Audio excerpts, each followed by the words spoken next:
Just having fun.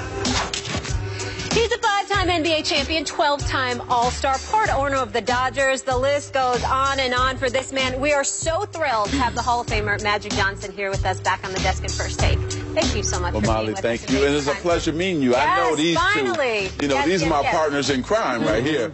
And make sure you mention Michigan State. Don't confuse us with Michigan. We get kind of upset. You don't like those Wolverines? We get kind of upset. Party in the house. Draymond will be mad too. Freudian slip. All right. And by the way, Dion did set our bar pretty high on Friday, but I got a feeling you can vault right over that bar. Well, that's my man. Right. So, now you kissing up. You kissing up now. That ain't what you were saying yesterday.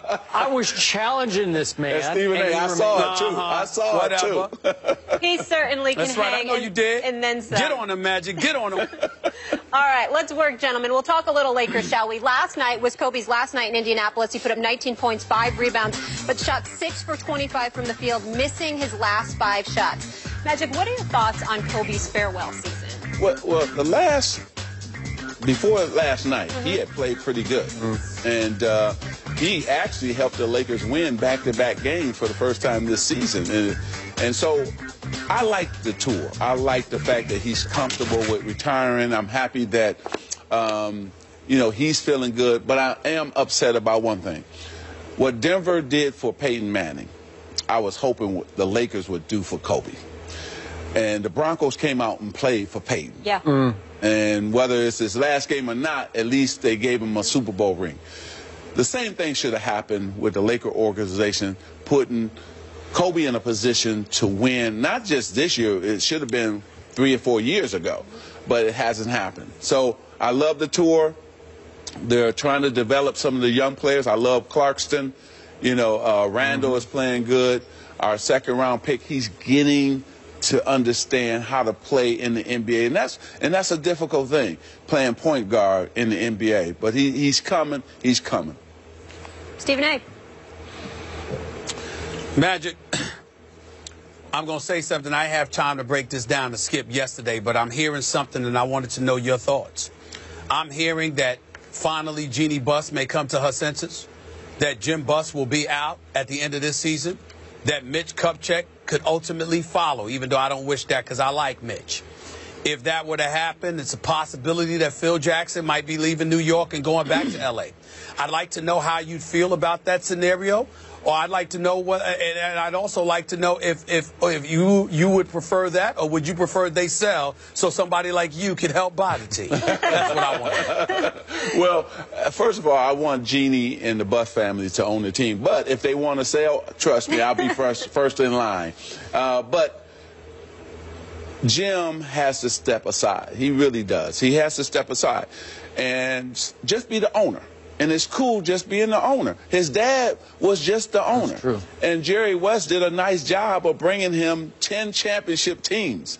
And so get somebody in there who has a basketball mind, who could help, whether work with Mitch Kupchak, to help bring a championship caliber team and championship caliber players to the Los Angeles Lakers. And so we're upset right now, the Laker fan base, and we're disappointed because for the last, you think about 25 wins, last year 21 wins, now we're going to be on a pace where we're probably going to top that and win less games than 21 this season.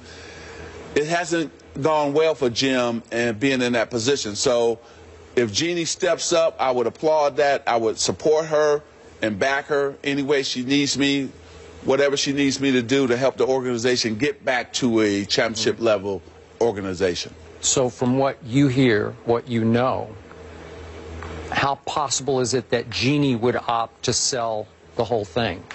I don't think she would ever sell. Okay. I don't think she would ever sell. I agree with that. I think her father left her this legacy, and I think Jeannie is saying, hey, I know I can bring it back. Is my brother the right person to do that? And if she can make a decision, hopefully that decision is he can't do it, and Jim just be the owner and let somebody come in and really that understands basketball talent and can know how to put a team together so that the fan base can be happy again. Magic Johnson, I got to ask this question. Skip and Molly are fully aware that at the beginning of the season, superstar himself, Kevin Durant, got on me because I had heard some stuff in the offseason about how if things don't work out in Oklahoma City, meaning if they don't win a championship, that he may entertaining leaving. And if he does do so, it would be the Los Angeles Lakers. I'd like to know if that were a possibility. If that were a possibility, what role, if any, would you be willing to play in recruiting a superstar like him and others to come to Los Angeles on behalf of Jeannie Buss if she elects to keep Jim Buss in that position? Well, first of all, I would be recruiting him hard, Kevin Durant, because I think he's the one guy that could actually turn it around. He could be that one piece that, okay, other players would gravitate to Kevin Durant. Other players would love to play with Kevin Durant. And Kevin Durant has that type of personality that fits Hollywood. And I think that it would go well for him as well as the organization.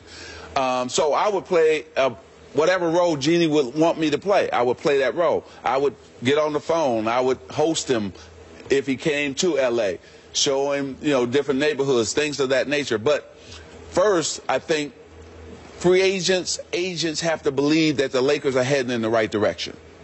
And if Jeannie made a move, I think they'll be able to see that, okay, the Lakers are really about winning and turning this thing around and if it's Phil Jackson, hey, that's fine. Because they have trust Phil Jackson know how to win championships. Yes. Right, so is that your way of saying Jim Buss need to go and Phil Jackson need to come back to L.A.? Yeah, Jim needs to just step aside. It doesn't have to be Phil. It could be somebody else. It doesn't know. Jerry West is a consultant to Golden State. He is. One of the greatest basketball minds in all of basketball. Bring him back. So that's what I'm saying. Hey, it doesn't have to be Phil. Phil got a job. Jerry West is sitting right there. And he still lives in L.A. He just go back and forth to Oakland. It'll be perfect. Wow. Okay, allow me to go back to Kobe's retirement tour just for a second here. You just mentioned being about winning. You were the ultimate winner to me. Win in time, you called it. As I watch Kobe, my emotions get mixed on a nightly basis because I love Kobe. Yep. And he's had these blasts from the past surges here lately, as you pointed out, where he'll get hot from three. But in the big picture, he's not hot from three because he's shooting 28%, and there's only one worse three-point shooter in all of basketball, and that's LeBron James at 27%. Kobe's shooting 35% from the floor, and that's the worst in the NBA. So it's hard on my eyes some nights, like last night. I don't know if you got to watch the game, but he was just horrendously cold, and then he hit a hot streak and made 3 threes and a 2, and all of a sudden they're in the lead. And I was like, where did this come from? And then he cools off, and they cool off. So it's 6 for 25 he winds up last night. Are you okay with it? It's almost Globetrotter-esque, like everybody goes. Everybody was there last night, I think, to see one last blast from the past from Kobe Bryant at Indianapolis. Are you okay with that? Yes, because that's all he has left, Skip. You're asking a man that's almost 40 that raised the bar. Yep. That we're used to this dominant Kobe Bryant that could take a game over any time. He could put the Laker team on his back and win the game. I'm okay with it because you know what? He's given us so many thrills. And at least he's out there trying. And he can still be a positive force in the locker room and as well as at practice because these young players got to learn, Russell got to learn how to be a professional. Clarkson has to learn how to be a professional. Sure. And so he can help them in that area. Look, the Laker fans, they don't care. He can go 1 for 50 as long as they just see him on the court. Okay. The fans around the NBA don't care. Like you said, he was 6 for 25. Yeah. But hey, they love the 6 that he made. Yeah, they did. Because Kobe is something that we're never going to see again. So we're just all happy that he's just out there because the last 3 years it's been tough for him just being on the basketball court, Stephen A. So I just love the guy. I love his competitive fire. I love his cockiness, because when you're that great, you have to be cocky. You know, like Peyton Manning, he's cocky because he has to be. Tom Brady, because they're great. Yep. And so Kobe's the same way. So I'm just happy that he was with the Los Angeles Lakers. And then last point, I'm happy that he addressed the homeless situation in L.A., giving back to the people of Los Angeles, putting them in homes, taking them off the street, giving them access to homes. And Kobe's done a wonderful job with his foundation. Yes, he has. Absolutely. I appreciate you bringing that up. Let me say this, too. Prior to his announcement that he was going to retire at the end of the season, I begged the brother to leave. I ain't going to lie to you, Magic. I was like, I just can't take it. Right. I can't take watching you. I can't take watching this situation because I'm so disgusted at the position that he's been put in. There are a lot of people who have said, however, that part of the reason is Kobe, because Kobe allowed and tolerated what the Lakers were doing, knowing that it was going to work, while giving them his unwavering support.